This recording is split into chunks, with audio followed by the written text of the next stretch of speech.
오늘 말씀은 창세기 31장 17절에서 32절까지만 읽겠습니다. 31장 17절에서 32절까지 한 목소리로 같이 읽겠습니다. 시작. 야곱이 일어나 자식들과 아내들을 낙타들에게 태우고 그 모음과 모든 가축과 모든 소유물 곧 그가 바탄 아람에서 모은 가축을 이끌고 가나안 땅에 있는 그의 아버지 이삭에게로 가려 할세. 그때 라반이 양털을 깎으러 갔으므로 라헬은 그의 아버지 브라림을 도둑질하고 야곱은 그 거취를 아람 사람 라반에게 말하지 아니하고 가만히 떠났더라.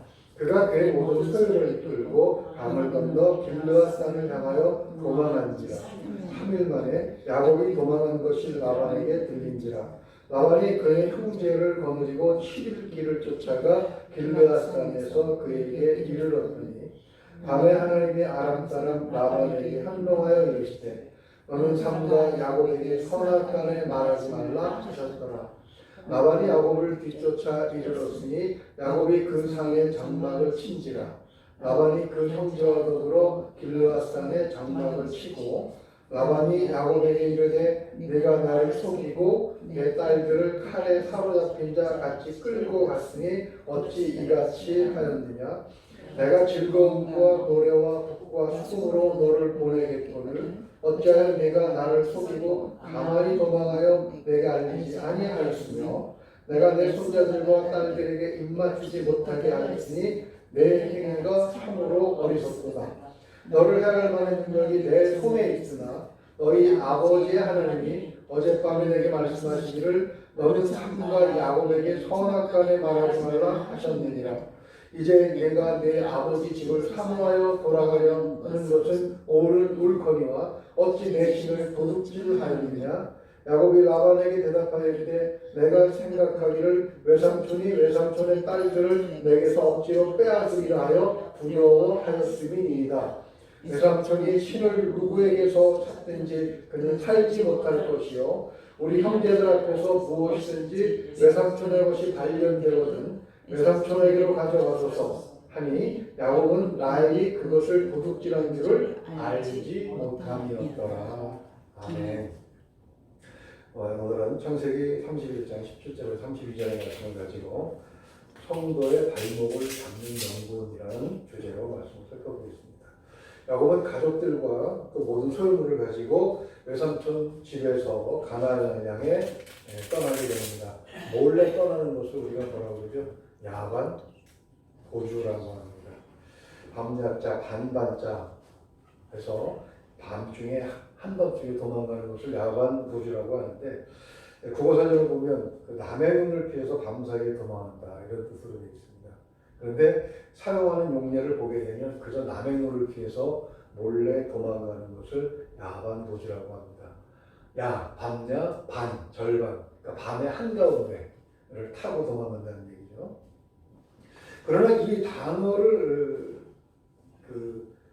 야곱에게 적용하는 것을 우리는 적절하다고 생각을 해야 됩니다. 라반은 19절을 보게 되면 양의 털을 깎으러 갔고 야곱은 그 기회를 틈타서 가족들을 이끌고 지금 도주하고 있는 것이죠. 자, 왜 야곱은 야반 도주를 해야 하는 것인가? 그 밖에 다른 일은 없는가? 이런 질문을 가지고 말씀을 살펴보겠습니다. 야곱이 도망갈 이유는 사실 없었기 때문에 그렇습니다. 야곱의 결혼은 14년간 열심히 섬긴 결과로 그에게 주어진 당당한 것입니다. 부인이 비록 4명이나 되었지만 불륜 같은 것에 의한 혼인, 가족이 하나 없이 12명의 자녀가 모두 하나님의 축복 가운데서 태어난 정상적인 자녀들이었습니다. 현재 가지고 있는 재산 또한 앞에서 우리가 살펴본 대로 8절에서 10절 말씀처럼 하나님께서 주신 것이죠. 하나님께서 야곱에게 복을 주신 방법은 10절 말씀에 있습니다. 라반이 10번이나 품삯을 변경하는 행위에 대해서 그걸 아시고 하나님께서 대신 갚아주셨다는 것입니다. 이렇게 야반 도주할 이유가 전혀 없었던 것입니다. 그러나 몰래 도주했다는 그 행위는 이유야 어쨌든 간에 대적에게 쫓아올 명분을 제공하고 있는 것이죠. 22절 한번 보십시오. 4일 만에 야곱이 도망한 것을 외삼촌 라반이 알게 되었습니다. 그래서 아들들을 거느리고 쫓아가서 며칠 만에 따라잡아요? 7일 만에 따라잡습니다. 라반은 26절에서 네가 나를 속였다고 했고 27절에서 28절을 보게 되면 딸들을 포함해서 손주들과 정식으로 작별할 그런 환송할 기회조차 주지 않았다고 비난하고 있습니다. 야곱의 야반 도주 행위가 어리석다라는 것이죠. 잘못됐다는 거죠.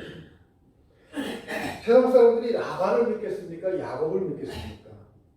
제3자 입장에서는 어때요? 겉으로 보여진 것만 믿습니다. 사정이 어땠든 간에 그거 나중에 밝혀지면 그랬나? 그리고 기억에서 잊어버려요. 지금 당장 눈에 보이는 겉으로 보이는 것만 가지고 사람들은 저는 나쁜 놈이네 하고 지레짐작을 하고 비난하는 일들이 참 많이 있습니다. 그래서 이 기독교인들은 누구를 겉으로 보고 누구를 비난하는 일에 절대로 참여해서는 안 됩니다. 왜 그렇습니까? 예수님 십자가 못 박을 때 바리새인들이 군중들을 모함해서 선동했잖아요. 그죠? 그래서 우리는 언제나 십자가 사건의 전말을 기억할 때 누군가를 누가 비난할 때 그래서 우리가 비록 싫어하는 사람일지라도 절대로 동참해서는 안 된다는 사실이죠. 만약에 공산당식 여론 재판을 받는다고 하면 무조건 야곱이 패하는 것입니다. 정식 재판을 받더라도 일단은 비난을 피할 길이 없어 보입니다. 요즘 보면 언론을 보게 되면 교회에 대한 비난 기사가 끊이지 않습니다. 언론은 교회가 왜 그렇게 했어야 하는지에 대해서는 관심이 없어요. 교회가 대형화되다 보면 때때로 세상에 드러내지 않을 일들도 하게 되는 것 같아요. 대형교회를 가져본 적이 없어서 잘 모르겠습니다만 어쨌든 간에 교회를 위한 변명을 하고 싶지는 않습니다. 그러나 이 땅에 교회가 가지는 사명은 잃어버린 양을 찾는 것이지요. 아무리 전도를 열심히 하고 또 세상을 열심히 섬기면 뭐 하겠습니까? 이런 기사 한번 딱 뜨게 되면 젊은이들이 우수수 빠져나갑니다. 신천지에 있는 사람 하나가 이런 일이 있고 나서 아들이 신천지에 있는 것을 보고 부모가 설득을 해서 이제 빼내려고 했더니 신천지에 속한 아들이 그러더래요. 내가 부모님을 따라 교회 다닐 때는 이러이러한 일들을 많이 봤는데 신천지에 갔더니 그러면 안 보이더라. 뭐 철저히 숨기고 있기 때문에 그런 것임을 우리는 알고 있습니다만 사실 중요한 건 그런 게 아니라 올바른 신앙이 나오는 것인데 일단 사람들은 눈으로 보이는 것, 겉으로 보이는 것에 먼저 시선을 가기 때문에 어쩔 수 없습니다. 몰래 해야 하는 일이 있습니다. 주님은 마태복음 6장 3절과 4절에서 이렇게 말씀하셨지요. 너는 구제할 때 오른손이 하는 것을 왼손이 모르게 하라. 여기 왼손 오른손 헷갈리는데 오른손이 하는 일을 왼손이 모르게 하라. 이것입니다. 그래서 3절 내가 네 구제함을 은밀하게 하라. 은밀한 중에 보시면 너의 아버지께서 갚으시리라. 사실 교회는 사도 바울의 권고처럼 먼저 교회 식구들을 챙겨야 됩니다. 교회 식구들 가운데 형제 자매 가운데 어려운 사람이 있다면 돌봐야 되는 것이죠. 사실 초대교회는 그렇게 출발했습니다. 그렇죠? 세상은 근데 그렇게 쓰여지는 교회에 대해 예산에 대해서 왜 그렇게 쓰여졌는지에 대해서 물어보지 않습니다. 아니 기껏 헌금 받아서 너희만 위해서 썼네 이렇게 비난하는 거고 내가 얼마나 가슴이 답답했는지 모르겠어요. 아니 교회에 어려운 사람이 있으니까 교회에서 헌금을 모아서 그건 도운 것이고 그건 성경적으로 큰 잘못된 일이 없는데 교회가 헌금을 모아서 교회에다만 썼다 이런 비난을 하는 것을 보면서 이 비난을 함부로 하면 안 되겠구나. 비난할 자격이 없는 사람들이 비난하는구나. 그렇게 생각을 한 적이 있습니다만 어쨌든 간에 그것도 회개가 투명하다면 결국 하나님께서 비난을 막아 주실 것입니다. 문제는 다른 항목에 공개하지 못할 것들이 있을 때 이런 것도 같이 인정받지 못한다는 것이죠. 우리는 야곱의 야반 도주의 행위는 이렇게 몰래 도망하는 행위를 지혜롭게 봐야 할 것인가? 오늘 본문은 야곱을 위한 변명도 변호도 해주고 있습니다. 야곱이 도망해야 했던 이유는 있었다는 것이죠. 라반이 이제 7일 만에 따로잡은 다음에 야곱을 힐난합니다. 왜 도망쳤느냐? 31절에서 이렇게 변명하죠. 31절 한번 보십시오. 내가 생각하기를 외삼촌이 외삼촌의 딸들을 내게서 억지로 빼앗으리라 하여 두려워하였음이니이다. 두려움입니다. 어떤 두려움입니까? 외삼촌이 이르게 할 것이다라고 하는 두려움이 있었어요. 이 두려움은 근거가 있는 두려움입니다. 7절 보게 되면, 그죠? 그대들의 아버지가 나를 속여 품삯을 10번이나 변경하였느니라. 그리고 새로 재계약을 맺은 다음에 1절과 2절을 보게 되면 그렇게 해서 계약대로 품삯이 야곱에게 돌아왔는데 무슨 사기를 친 것도 아니고 거짓을 한 것도 아니고 훔친 것도 아니고 정당하게 하나님께서 그에게 주셨는데 라반에 벌써 안색이 변했다고 하는 것은 충분히 야곱이 도망할 만한 그런 이유가 있었다는 것이죠. 라반은 약속을 지키지 않는 사람이고 1절과 2절에서 보는 것처럼 자기 이익을 위해서는 야곱을 충분히 죽이고 딸들을 도로 되찾고 야곱의 아들들을 노예 삼을 수도 있는 사람이었다는 것입니다. 이런 가능성을 놓고 볼 때 야곱의 도주는 정당하고 그리고 지혜로운 것처럼 보이기는 합니다. 그러나 이유가 정당하다고 해서 결과까지 좋은 것은 아니라는 게 문제죠. 결국 7일 만에 따로잡히지 않았습니까? 자, 가족들을 낙타에 태우고 양떼와 염소떼를 몰고 도망가는데 순전히 사람이 말만 타고 쫓아오면 며칠 만에 잡히겠습니까? 3일이 아니라 열흘 만에 일찍 도망가서 결국 잡히고 마는 거죠. 긴 거리였기 때문에. 그럼 어떤 방법이 있었느냐 알고 보면 그렇게 야만 도주할 방법 외에 다른 방법이 있었겠느냐? 31장 7절 하반절을 보게 되면요. 그러나 하나님이 그를 막으사 나를 해치지 못하게 하셨으며 이렇게 말씀하고 다시 말해서 10번이나 약속을 변경하면서 외삼촌 라반이 나를 해하려고 했지만 어때요? 누가 막아주셨다요? 하나님께서 막아주셨다고 자기가 자기 입으로 말을 하는 것은 그런 믿음이 있었다는 얘기잖아요. 그러면 그는 하나님을 어떻게 해야 됩니까? 믿고 의지했었어야 된다는 얘기죠. 야, 내가 여기서 도망가면 아무리 오래 숨겨도 일주일 이상은 숨길 수 없을 것이다. 자, 털을 깎고 돌아오면 며칠 만에 돌아오게 되지 20년을 살았으니 충분히 계산될 것 아니겠습니까? 그리고 쫓아오게 되면 어디쯤에서 잡히게 될 것이다. 분명히 알 수 있음에도 불구하고 그는 급한 마음에 도망부터 가고 있는 것이지요. 야곱은 하나님의 도우심이 있었음을 믿었음에도 불구하고 정말 그 믿음이 필요할 때는 작용하지 않았던 것입니다.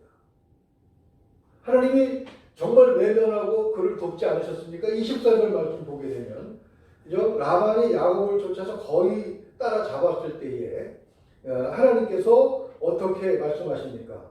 현명해서 너는 삼가 야곱에게 무엇을 말하지 말라? 선악간을 말하지 말라.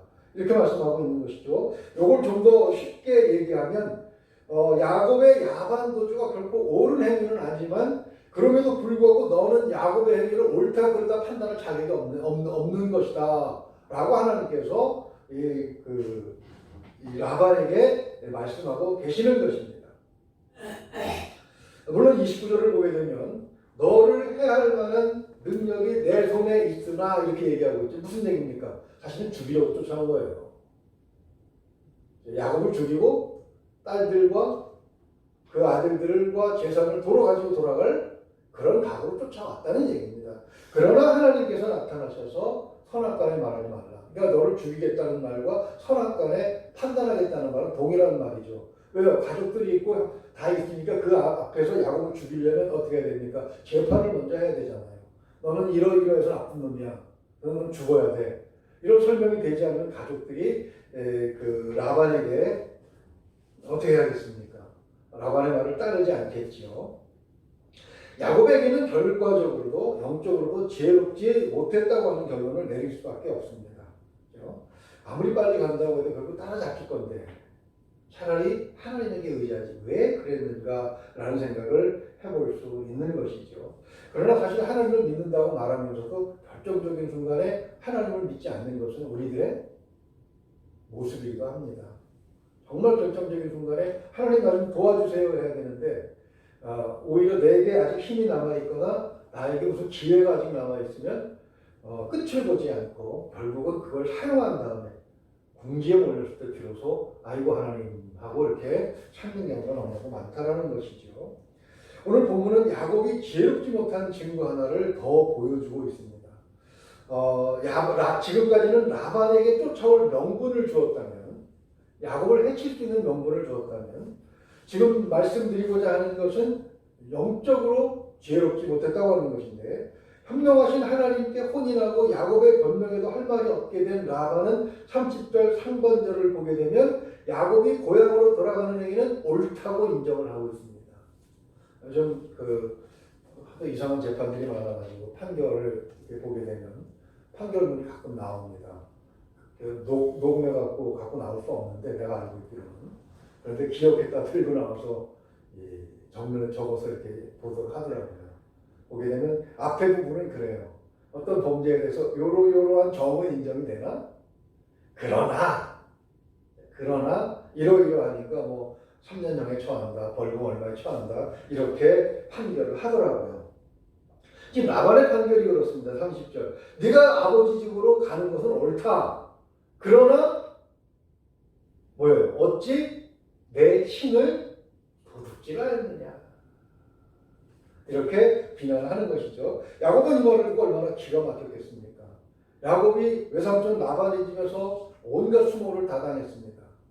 그래서 그가 한 생각은 뭐 내가 왜 이런 수모를 당합니까? 아버지와 형을 속여서 내 욕심을 챙기려고 했기 때문에 그것이 뼛속 깊이 박혀서 그는 20년 동안 라반에 있는 20년 동안 거짓말을 하지도 않았고 사기를 치지도 않았습니다. 깨끗하게 살려고 얼마나 열심히 노력을 했습니까? 근데 사탄은 걸고 넘어지는 거예요. 걸고 넘어지는 거예요. 아무튼 그렇게 20년을 살았는데 도둑질했다고 하니까 그만 발끈하고 만 것이죠. 30절 한번 읽어보십시오. 외삼촌의 신을 누구에게서 찾든지 그는 살지 못할 것이요. 우리 형제들 앞에서 무엇이든지 외삼촌의 것이 발견되거든 외삼촌에게로 가져가소서. 이렇게 발끈하고 있는 것입니다. 왜요? 라헬이 그것을 훔친 줄 몰랐기 때문이죠. 그러나 야곱이 발끈한 것은 이해가 됩니다. 그렇지 않겠습니까? 하지도 않은 일을 했다고 하면 얼마나 억울했겠습니까? 우리가 어제 억울하면 하나님을 봐야 된다는 주제로 말씀을 살펴보았는데, 자, 여호와 하나님을 믿는 나에게 우상 따위를 숨겼다고 얘기하니, 훔쳤다고 얘기하니 얼마나 기가 막히겠습니까? 비난도 종류가 있는 것이지. 내가 어떤 하나님을 믿는지 뻔히 알면서 나한테 우상 따위를 숨겼다고 지금 비난한다는 말이니까 속이 더 상했을 것입니다. 그렇지만 그가 32절 하반절 말씀처럼 알지 못한 것이 있습니다. 그의 가장 사랑하는 아내 라헬이 훔쳤던 것이죠. 여기서 우리는 야곱의 입장이 어떤 입장인지를 한번 생각을 해봐야 됩니다. 야곱은 어떤 입장입니까? 가장이죠. 그리고 그 가족에는 이미 노비들도 있었습니다. 어떤 한 그룹의 리더라는 얘기입니다. 그의 말 한마디 한마디는 그 자신뿐만 아니라 가족 모두를 대표하는 것이기 때문에 신중해야 된다는 것이죠. 내가 훔치지 않았어도 우리 가족 중에 한 사람이 훔칠 가능성이 있는 겁니다. 왜요? 야곱과 결혼하기 전에 야곱의 부인들은 다 어디 사람들입니까? 바단 아람에서 살았던 사람들입니다. 우상 섬김에 익숙했던 사람들이에요. 생각해야 되는데 그는 자기만 생각합니다. 나는 안 그래. 나는 깨끗한데. 그건 개인으로서 충분히 할 수 있는 얘기고 당연한 얘기고 그래도 됩니다. 하지만 그가 리더의 입장이라면 그렇게 해서는 안 되는 것이죠. 미국 트럼프 대통령은 개인적으로는 백인 우월주의자가 맞는 것 같습니다. 그 연설문이나 이런 걸 보게 되면 아메리칸 퍼스트 할 때부터 본 것은 그 사람은 그 백인 우월주의자다 그런 생각을 했었습니다. 근데 백인이 워낙 많다 보니까 대통령 되기 위해서는 백인에게 잘 보이기 위해서 그런 얘기를 했는데 대통령이 된 다음에는 달라져야죠.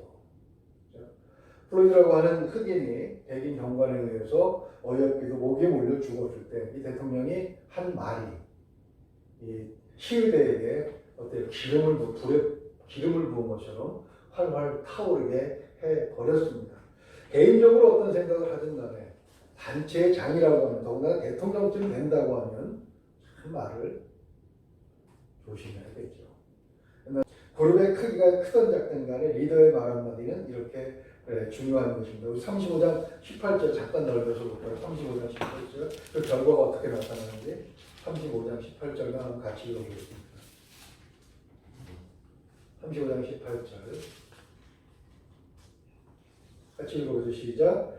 그가 죽게 되어 그의 혼이 떠나려 할 때 아들의 이름을 베논이라 불렀으나 그의 아버지는 그를 베냐민이라 불렀더라. 무슨 얘기입니까? 라헬이 길에서 죽는 내용입니다. 막내 베냐민을 낳으면서 죽는 내용이죠. 그래서 32절 보게 되면 외삼촌의 씨를 누구에게서 찾든지 그는 뭐 할 것이요? 살지 못할 것이요. 다음 시간에 보게 될 내용은 외삼촌이 그 발견하지 못한 이유가 기록되어 있습니다. 그러나 하나님은 보고 계시는 것이죠. 이 우상 덩어리로 인해서 상당히 많은 손해를 보게 되는데 결국 야곱은 자기의 말 한마디로 인해서 가장 사랑하는 아내를 가장 먼저 보내게 되는 슬픔을 맞게 되는 것입니다. 말씀 정리하면 그렇습니다. 예수님은 제자들을 세상에 보내시면서 마태복음 10장 16절에서 이렇게 말씀하십니다. 보라, 내가 너희를 보내니 양을 이리 가운데 보냄과 같도다. 그러므로 너희는 뱀같이 지혜롭고 비둘기같이 순결하라. 세상은 교회가 무엇을 하든지 비난합니다. 심지어는 예수님이 어떻다고 비난했어요? 죄인들과 먹고 마신다고 비난했습니다. 그런데 예수님이 뭐라고 말씀하셨어요? 누가복음 5장 31절을 보게 되면 예수께서 대답하여 이르시되 건강한 자에게는 의사가 쓸데없고 병든 자에게라야 쓸데있나니 내가 의인을 부르러 온 것이 아니요 죄인을 불러 회개시키러 왔노라. 비난 받을 행위를 하셨지만 공개적으로 하셨어요. 숨어서 하지 않으셨습니다. 그래서 비난 받으셨습니다. 그러나 그들이 그것을 비난했을 때 주님은 당당하게 진리를 선포할 수 있었던 것이죠. 교회와 성도는 예수님의 모습을 우리는 배워야 되고 본받아야 됩니다. 당장에 비난받을 일이고 어려운 일일지라도 드러내야 된다는 얘기죠. 그리고 그들이 비난했을 때 예수님처럼 당당하게 왜 그랬는지를 설명할 수 있어야 된다는 얘기입니다. 쓸데없는 명분으로 발목 잡혀서 결국은 젊은이들이 예배당으로 들어오는 것까지 발을 막는 그런 잘못을 저질러서는 안 된다는 얘기가 되겠죠. 우리 교회와 그리고 성도님들의 삶이 좀 더 지혜롭게 되기를 주님의 이름으로 축원을 드립니다. 그렇지 않더라도 하나님께서는 보호하셨어요. 그러니 그런다면 얼마나 더 잘 보호해 주시겠습니까? 믿음 안에서 날마다 승리할 수 있기를 다시 한번 주님의 이름으로 축원을 드립니다. 기도하겠습니다. 은혜로 오신 우리 아버지 하나님, 우리가 하나님의 보호를 받을 수 있는 약속을 십자가에 주님의 보혈을 피로 받은 사람들입니다. 야곱이 믿음이 약해서 비난받을 명분을 외삼촌에게 제공했고 그리고 영적으로도 어리석은 일을 범했습니다.